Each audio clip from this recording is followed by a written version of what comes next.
पश्चिम बंगाल की नंदीग्राम विधानसभा सीट से बीजेपी उम्मीदवार शुभेंदु अधिकारी ने नामांकन दाखिल किया। नॉमिनेशन से पहले शुभेंदु ने हल्दिया में जानकी नाथ मंदिर में पूजा अर्चना भी की। शुभेंदु अधिकारी ने कहा कि मुझे पूरा विश्वास है कि जनता इस बार बीजेपी का साथ देगी और बंगाल में असली परिवर्तन के लिए बीजेपी को ही लाएगी।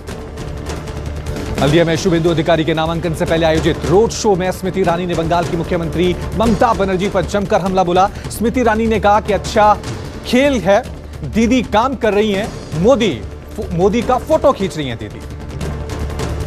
ममता बनर्जी की हालत में सुधार। कोलकाता के एसएसकेएम अस्पताल से हुई डिस्चार्ज। डॉक्टर 48 घंटे और ममता को निगरानी में रखना चाहते थे। ममता के कहने पर उन्हें छुट्टी दी गई है। डॉक्टरों ने ममता बनर्जी को 1 हफ्ते बाद चेकअप के लिए दोबारा बुलाया। टीएमसी 14 मार्च को नंदीग्राम दिवस के मौके पर चुनावी घोषणा पत्र जारी करेगी। आपको बता दें कि ममता बनर्जी 11 मार्च को चुनावी घोषणा पत्र जारी करने वाली थी, लेकिन नंदीग्राम में चोटिल होने के बाद टीएमसी ने चुनावी घोषणा पत्र जारी करना स्थगित कर दिया था। नंदीग्राम में सीएम ममता बनर्जी पर हुए कथित हमले को लेकर टीएमसी सांसदों के एक प्रतिनिधिमंडल ने दिल्ली में चुनाव आयोग से मुलाकात की। टीएमसी के सांसदों ने काली पट्टी बांधकर विरोध दर्ज करवाया। टीएमसी के प्रतिनिधिमंडल ने चुनाव आयोग से मीटिंग की और शिकायत दर्ज कराई। इस प्रतिनिधिमंडल में सौगत रॉय, डेरेक ओब्रायन, प्रतिमा मंडल, शांतनु सेन, शताब्दी रे और काकोली घोष शामिल थे। टीएमसी के डेलीगेशन के बाद बीजेपी का डेलीगेशन चुनाव आयोग पहुंचा। दरअसल नंदीग्राम में ममता बनर्जी को लगी चोट पर जमकर सियासी वार पलटवार चल रहा है, जिसकी शिकायत लेकर टीएमसी का प्रतिनिधिमंडल पहुंचा था। जिसके बाद बीजेपी के पीयूष गोयल, संबित पात्रा, भूपेंद्र यादव दिल्ली में चुनाव आयोग से मुलाकात के लिए पहुंचे।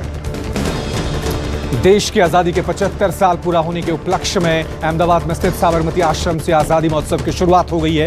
रंगारंग कार्यक्रम के बीच प्रधानमंत्री मोदी ने दांडी यात्रा को हरी झंडी दिखाई। दांडी यात्रा 80 से अधिक लोग इसमें शामिल हैं। ये लोग कुल 21 जगहों पर रुकेंगे और अलग अलग कार्यक्रम में हिस्सा लेंगे।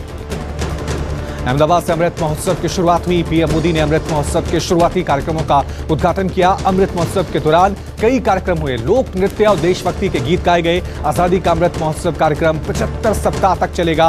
अमृत महोत्सव आज 12 मार्च से शुरू होकर 15 अगस्त 2022 तक चलेगा। अमृत महोत्सव की शुरुआत से पहले पीएम मोदी अहमदाबाद के साबरमती आश्रम पहुंचे। पीएम मोदी ने महात्मा गांधी को पुष्पांजलि अर्पित की। पीएम नरेंद्र मोदी ने महात्मा गांधी को श्रद्धांजलि दी और साबरमती आश्रम की विजिटर बुक में अपना संदेश लिखा। हरियाणा के सीएम मनोहर लाल खट्टर ने अपने कार्यकाल का दूसरा बजट पेश किया। सीएम खट्टर ने टैब के जरिए बजट पेश किया। बजट में बुजुर्गों, किसानों, कृषि, गरीबों का बजट में ध्यान रखा गया है। राज्य में 2025 तक गरीबी खत्म करने के लिए शुरू की गई योजना, अनुसूचित जाति और किसानों के लिए अलग से बजट का प्रावधान किया गया है। दिल्ली के सीएम केजरीवाल ने विधानसभा में बजट पर चर्चा के दौरान दिल्ली में तिरंगे लगाने वाले बीजेपी के सवाल पर हमला बोला। सीएम केजरीवाल ने कहा कि देश में तिरंगा लगाने का विरोध नहीं होना चाहिए, बल्कि तारीफ होनी चाहिए। भारत में नहीं तो क्या पाकिस्तान में तिरंगा लहराया जाएगा। केरल चुनाव को लेकर बीजेपी अध्यक्ष जेपी नड्डा के घर पर बैठक। बीजेपी की बैठक में जेपी नड्डा, गृह मंत्री अमित शाह समेत कई नेता मौजूद। मीटिंग में केरल चुनाव को लेकर रणनीति पर हो रही है चर्चा। केरल के उम्मीदवारों की लिस्ट पर भी लग सकती है मोहर।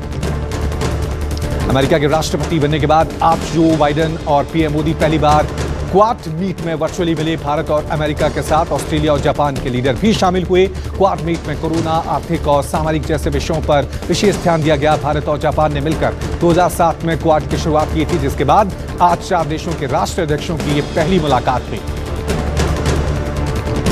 अंबानी के घर विस्फोटक वाली साजिश के बाद विस्फोटक वाली कार के तार इंडियन मुजाहिदीन से जुड़े।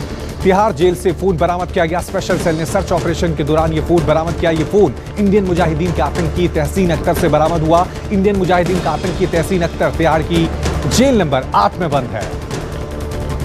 महाराष्ट्र में नागपुर और ठाणे के बाद अब अकोला और परभनी में आज से 12 मार्च तक संपूर्ण लॉकडाउन लगाया गया। वहीं पुणे में 31 मार्च तक, औरंगाबाद में 4 अप्रैल तक, पनवेल में 22 मार्च तक रात 11 बजे से सुबह 6 बजे तक नाइट कर्फ्यू लगाया गया है। साथ ही नासिक में स्कूल, कॉलेज बंद कर दिए गए हैं और 15 मार्च के बाद होने वाले शादी फंक्शनों पर रोक लगा दी गई है। महाराष्ट्र में पिछले 24 घंटे में 14,000 से ज्यादा कोरोना मरीजों की पुष्टि हुई है।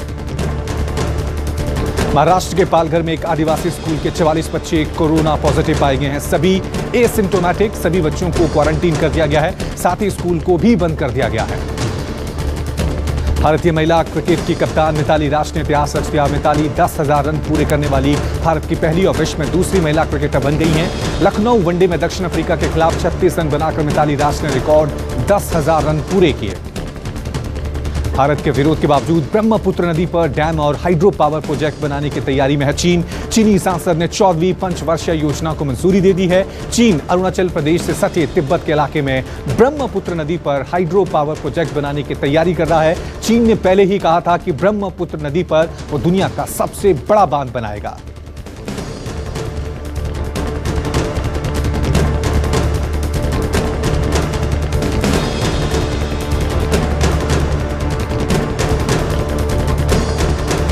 नमस्कार, मैं हूं मानक गुप्ता। अगर आपको हमारा ये वीडियो पसंद आया हो तो इसे लाइक और शेयर जरूर करें और हां, हमें सब्सक्राइब और फॉलो करना ना भूलें ताकि आप देश और दुनिया की कोई खबर मिस ना करें। तो जुड़े रहिए हमारे साथ और देखते रहिए न्यूज़ 24।